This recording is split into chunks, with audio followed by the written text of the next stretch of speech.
प्रणाम सुंदर साथ जी। पिछले वीडियो में हमने श्री कलश ग्रंथ गुजराती के प्रकरण 12 की 60 तक की चौपाइयों का पाठ किया। आज हम आगे की चौपाइयों का पाठ करेंगे।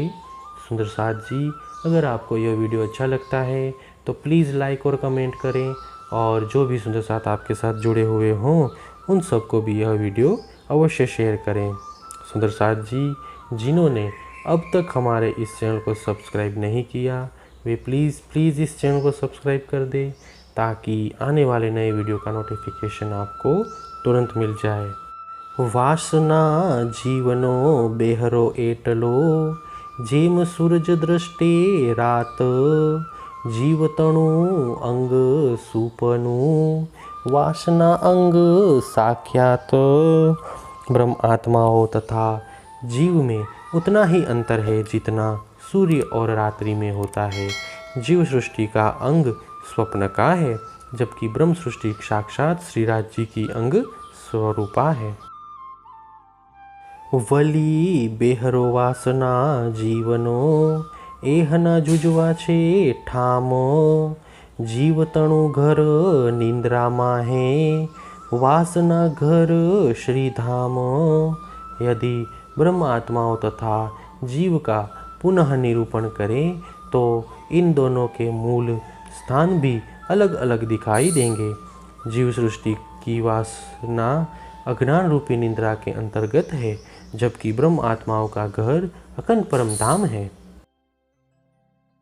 न थाय नवो न लोपाय जूनो, श्रीधाम एणी प्रकार, घटे वधे नहीं पत्र एके, सत सदा सर्वदा सार।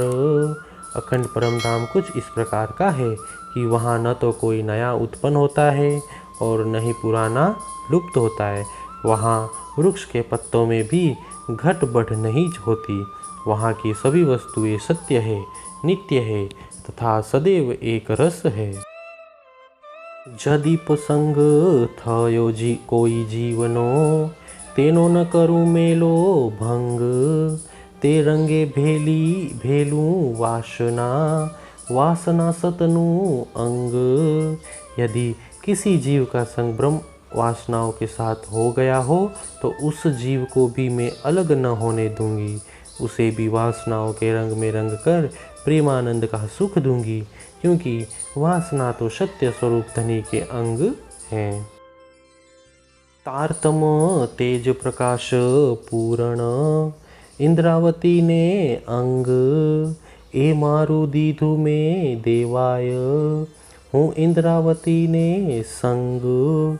श्री सतगुरु धनी ने कहा है कि तारतम के तेज का पूर्ण प्रकाश इंद्रावती के अंतःकरण में समाहित हुआ है। मैंने इंद्रावती को तारतम ज्ञान दिया है और उनके द्वारा सुंदर साथ को दिलवाया है। मैं सदैव इंद्रावती के साथ ही हूँ।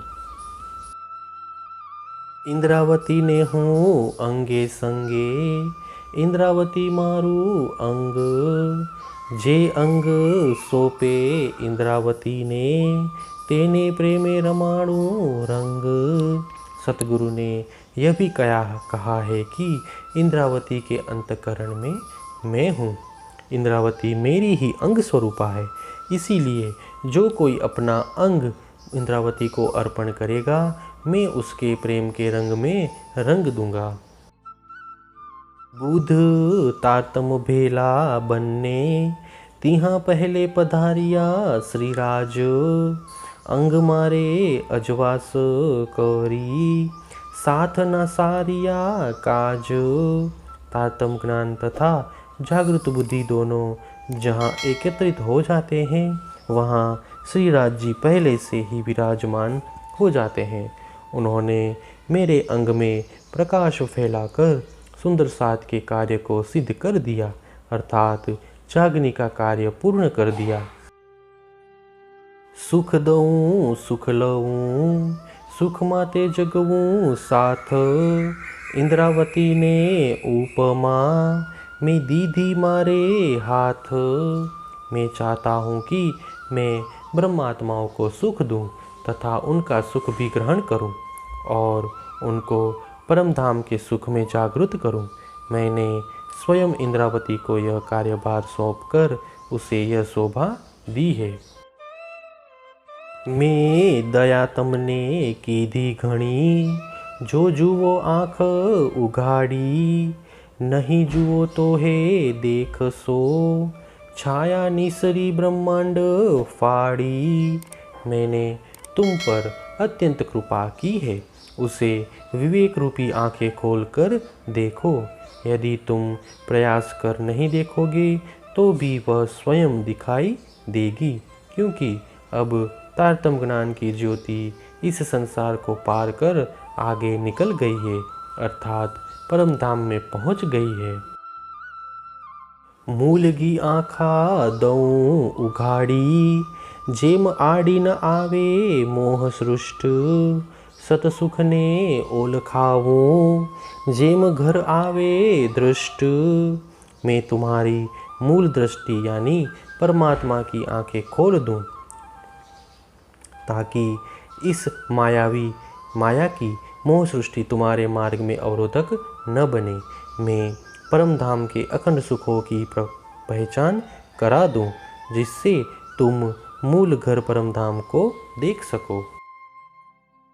तारतम नो जे तारतम, अंग इंद्रावती विस्तार, पैया देखाड़िया सारना, ते पार ने वली पार।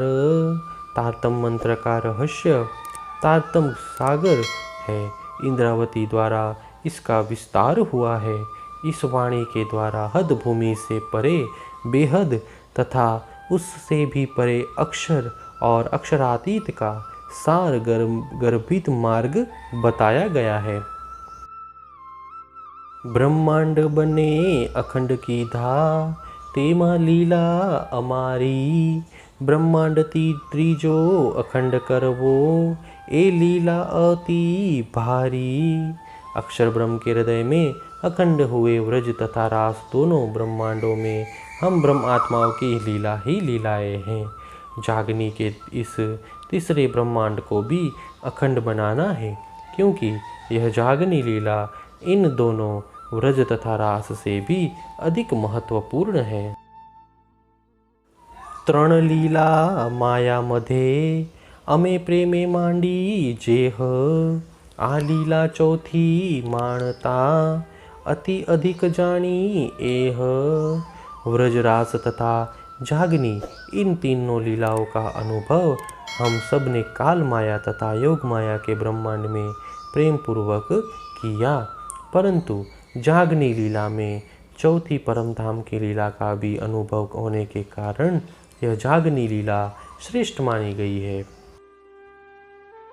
एक सुख सुपनना, बीजा जागता जेम थायो, पहली तृण लीला आ चौथी कही, सुख अधिक एणी अदाय। जिस प्रकार स्वप्न के सुखों से अधिक आनंद जागृति के सुखों द्वारा प्राप्त होता है, उसी प्रकार व्रज तथा रास की लीलाओं से अधिक आनंद जागनी लीलाओं में प्राप्त होता है। व्रज रास तथा जागनी इन तीनों लीलाओं से भी अधिक श्रेष्ठ चौथी परम धाम की लीला का अनुभव भी इसी जागनी लीला में होगा। इसीलिए व्रज तथा रास की लीला से जागनी लीला का सुख श्रेष्ठ माना जाता है। पहेलू दृष्टे जे अमने आवियु, तेटला ते माहे अजवास, ते अजवास माहे अमे रमो, बीजा लोक सहुनो नाश। पहले योग माया निर्मित रास मंडल में जो दृष्टिगोचर हुआ, उसमें उतने ही स्थान पर प्रकाश था। उस प्रकाश में हम रमण करते रहे। उस समय अन्य सब लोकों का विनाश हो गया था। हवे 14 लोक चारे गमा, प्रकाश करु साथ जोग, जीव सहु जगवी करी, टालू ते निंद्रा रोग।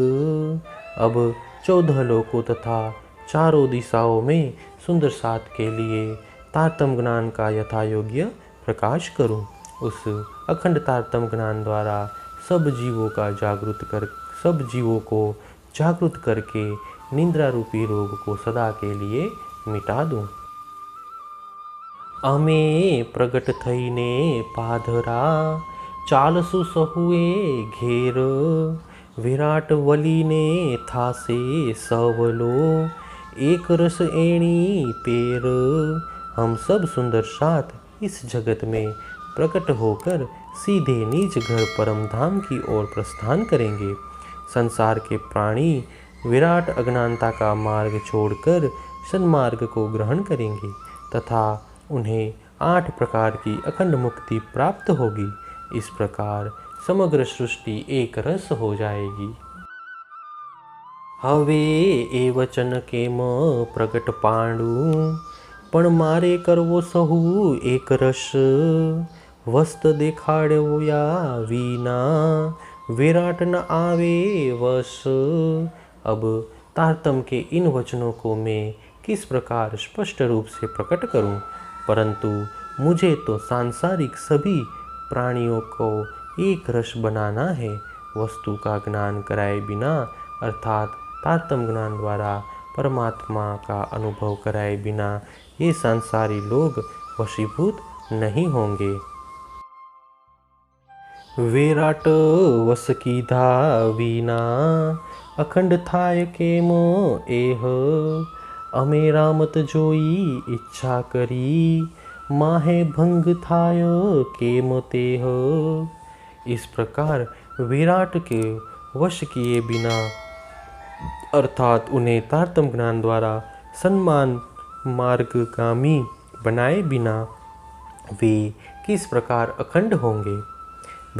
हम ब्रह्म आत्माओं ने परम धाम में इस संसार रूपी खेल को देखने की इच्छा व्यक्त की थी, वह बीच में ही भंग कैसे होगी, अर्थात यह संसार ब्रह्म आत्माओं के संसर्ग से अवश्य अखंड हो जाएगा।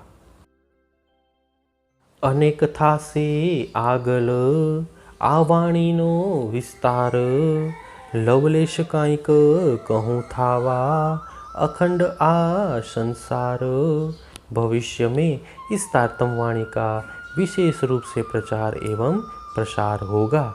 अभी तो मैंने इस संसार को अखंड बनाने के लिए थोड़ा सा ही कहा है।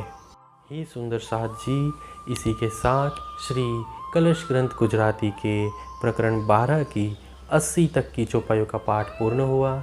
आगे के प्रकरण में आगे की चौपाइयों का पाठ करेंगे। प्रणाम जी।